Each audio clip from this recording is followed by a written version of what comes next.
चाचा चौधरी और रॉकेट का अपहरण। एक दिन डाकू गोबर सिंह और धमाका सिंह, कोई तरकीब सोचो जिससे पैसा आए। तभी धमाका सिंह की नजर रॉकेट पर पड़ती है। लो, पैसा आ गया। चाचा चौधरी को अपना कुत्ता रॉकेट बहुत प्यारा है, हम इसे पकड़ लेते हैं और फिरौती में 10,000 रुपया मांगते हैं।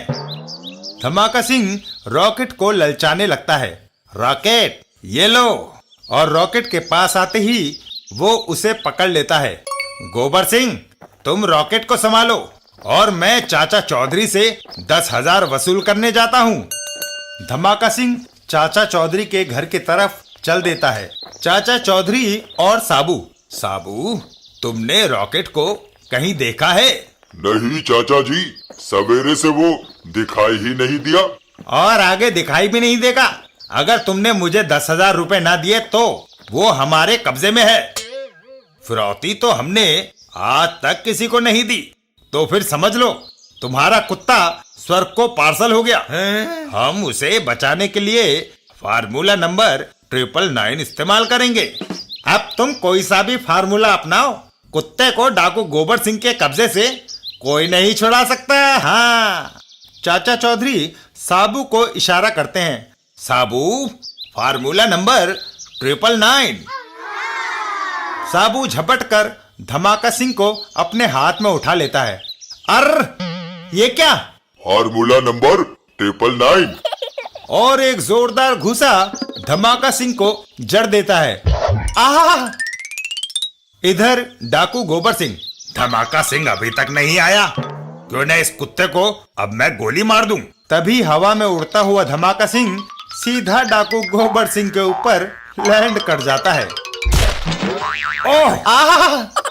और रॉकेट उनके पकड़ से छूटकर दौड़ता हुआ चाचा चौधरी और साबू के पास आ जाता है। रॉकेट आ गया चाचा जी।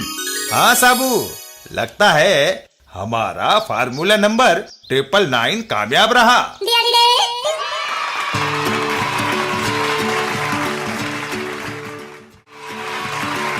चाचा चौधरी और नदी में।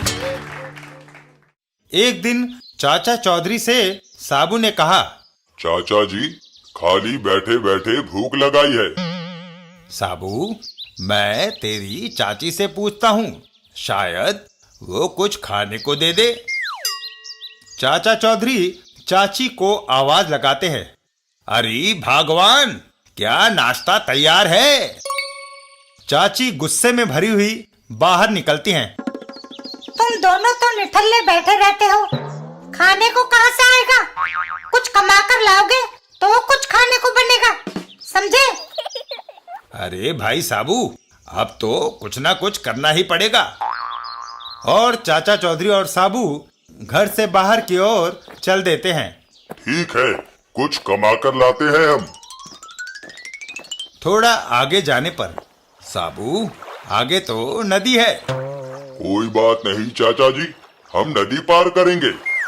चाचा चौधरी और साबू नदी में उतर जाते हैं। वह छोटा सा एक आदमी इधर आ रहा है। उसके पास कुछ ना कुछ जरूर होगा। और वो बदमाश अपनी बंदूक चाचा चौधरी पर तान देता है। सीधा इधर आ जाओ, पीछे मुड़े तो गोली मार दूंगा। चाचा चौधरी सीधे उस बदमाश की दिशा में बढ़ते हैं। हा हा हा, चूहा सीधा इधर ही आ रहा है। तभी पानी में से साबू बाहर निकलता है। उसे देखते ही वो दोनों बदमाश वहां से भाग खड़े होते हैं। बाप रे, आदमी है या पहाड़? चाचा चौधरी और साबू भागते हुए वे अपनी बंदूक छोड़ गए हैं। चलो, आज की यही कमाई सही चाचा जी। चाचा चौधरी और मेहमान। एक दिन चाचा चौधरी के घर, साबू, जरा देखना, इधर कौन आ रहा है?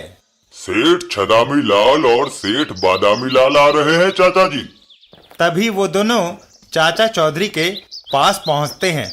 कहिए सेठ जी, कैसे आना हुआ? मैं आपको आज दोपहर के खाने का निमंत्रण देने आया हूँ। छदामी लाल, चुप, आज दिन का खाना चाचा जी मेरे यहाँ खाएंगे। छदामी लाल, बदामी लाल, लड़ो नहीं, मैं आज खाना खाने कहीं नहीं जा सकता। क्यों? आज मेरा उपवास है, लेकिन मैं तुम्हें निराश नहीं करूंगा। चाचा चौधरी साबू और टिंगू मास्टर की तरफ इशारा करते हैं। मेरे ये दोनों साथी साबू और टिंगू मास्टर तुम्हारे यहाँ खाना खाएंगे। आज ये दोनों मेरे यहाँ आ जाएं। नहीं, आज ये मेरे मेहमान होंगे। होश की दवा कर, मैं उन्हें निमंत्रण दे चुका हूँ। अरे लड़ो नहीं, मैं फैसला किए देता हूँ।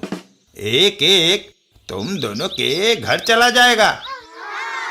चाचा चौधरी का फैसला सुनकर दोनों खुश हो जाते हैं। मंजूर है, ये अच्छा रहेगा। और दोनों वापस अपने घर की तरफ चल देते हैं। लेकिन खाना इन दोनों के आकारों को देखकर बनाना। आप इस बात से निश्चिंत रहो। दोपहर को खाने का समय हो गया है, अब चले। मैं छदामी लाल के यहाँ और साबू तुम बदामी लाल के यहाँ जाओ। टिंगू मास्टर छदामी लाल के यहाँ पहुँचता है। सेठ जी नमस्कार, खाना तो तैयार हो गया होगा। तुम? खाना तो मैंने साबू को ध्यान में रखकर बनाया था। अब ये सारा खाना तुम्हें ही खाना पड़ेगा। हैं? इधर साबू भी सेठ बदामी लाल के यहाँ पहुँचता है। सेठ बादामी लाल जी नमस्ते। साबू तुम? सेठ बदामी लाल एक छोटी सी थाली साबू के हाथ में रख देता है। मैंने समझा टिंगू मास्टर इधर आएगा, इसलिए भैया जो कुछ बना है तुम्हारे आगे है।